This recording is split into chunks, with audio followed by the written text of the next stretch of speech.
You know, when you thought you were doing what you were supposed to do and were misinformed, the times you thought you had it all laid out and it just didn't work, the times when you burned the midnight oil day after day and it didn't seem to help, it didn't seem to change the end result. These are the times that you have to rely on your own self-encouragement. And there are two ways to use self-encouragement. Number one, take responsibility for the missed opportunity or the misrepresentation. Learn from the fact that even though your client wanted it one way and you presented it the right way, it didn't work.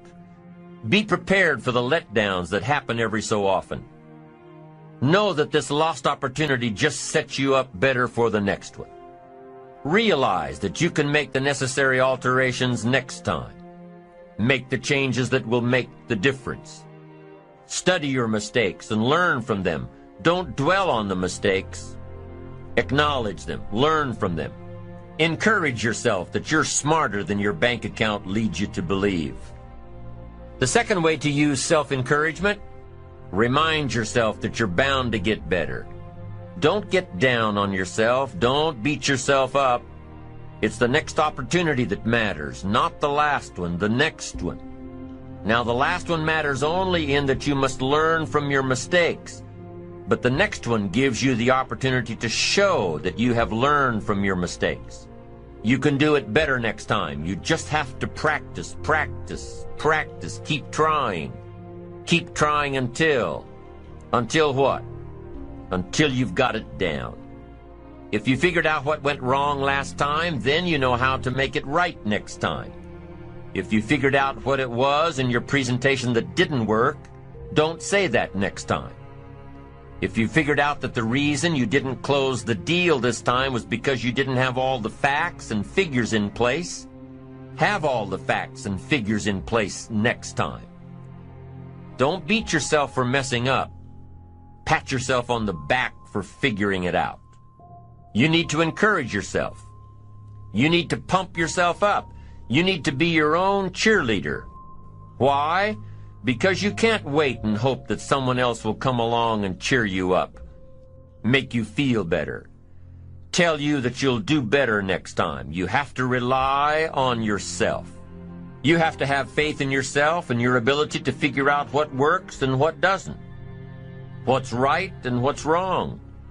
You have to have the inner belief that everything you're doing for a positive outcome in the future. You have to encourage yourself with future successes. Number one way to use self-encouragement, take responsibility for missed opportunities and study your mistakes. Number two, don't get down on yourself. Encourage yourself with your future. Encourage yourself with your goals, your dreams, your ambition. Knowing that you've got a plan, knowing that you're taking the right steps, knowing that you're going to do it until. When you miss an opportunity, are unprepared for an opportunity, or suffer a setback while realizing your goals, when you miss out, you need to encourage yourself by immediately getting back into line. There's an old cowboy saying, fall off a horse 7 times, and you're a real cowboy. If you fall off a horse, get right back on. If you fall off track, get right back on. If you fall away from your disciplines, get right back to them. If you fall out of habit, get back into the habit.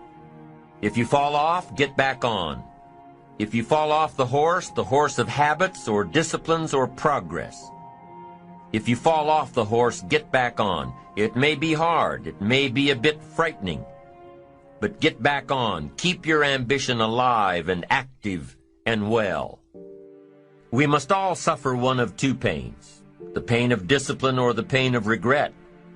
If you don't spend an ounce of discipline, you'll most likely suffer tons of regret. Discipline weighs ounces, regret weighs tons. It's much easier to be disciplined and have the money than to try to rationalize why you don't. I'm telling you, better a few disciplines than a lack of dignity. Don't wish for less problems, wish for more skills. Don't wish for less challenge, wish for more wisdom. Don't wish for it to change out there, Develop yourself to the point that you can truly and totally rely on yourself. Doing something that you don't find challenging, that does not make you stretch mentally, that does not stimulate you, that does not inspire you. Something that you don't find a sense of fulfillment in it. If you're doing that day in and day out, it has to affect how you feel about yourself, your level of motivation. Your relationships. What kind of impact is it having on your life? Is it nourishing or is it a toxic relationship? Does it drain you or does it build you up? Ask yourself that. How motivated are you to do something about it? Your contribution, your actions. What are you giving? Many people will leave the universe without a trace. No one will know they were here. And in fact, under their name, we could put under there, not used up. Will anybody know that you came this way? What contribution are you giving? What will you leave? What will be different because you came this way? Someone once said that life is our gift to us that God has given us, and how we live our lives is our gift to God. What kind of gift are you formulating? Is this a gift that you like to take back and do something else before you turn it in? Think about that. What can we do? What are some of the keys that we can begin to use to motivate ourselves when our batteries run low? Because I don't care who you are, I don't care what you do, at some time you are going to get tired. At some time you're going to get in a rut. Seem like nothing you do works out right. And sometimes it just seems like you just don't have the wherewithal or the will to do anything. That sometimes you act like you're punch drunk. You're just wading through life, just doing time day in and day out, looking at non-discriminatory television, anything that's on, just looking. And depressed, feeling powerless, feeling useless, and bored. What do you do? How do you get yourself out of a rut? How do you, when you know you can do more than what you've been doing and you're not doing it and you're discontent with where you are, you get angry at yourself. How do you get out of that rut? How do you motivate yourself?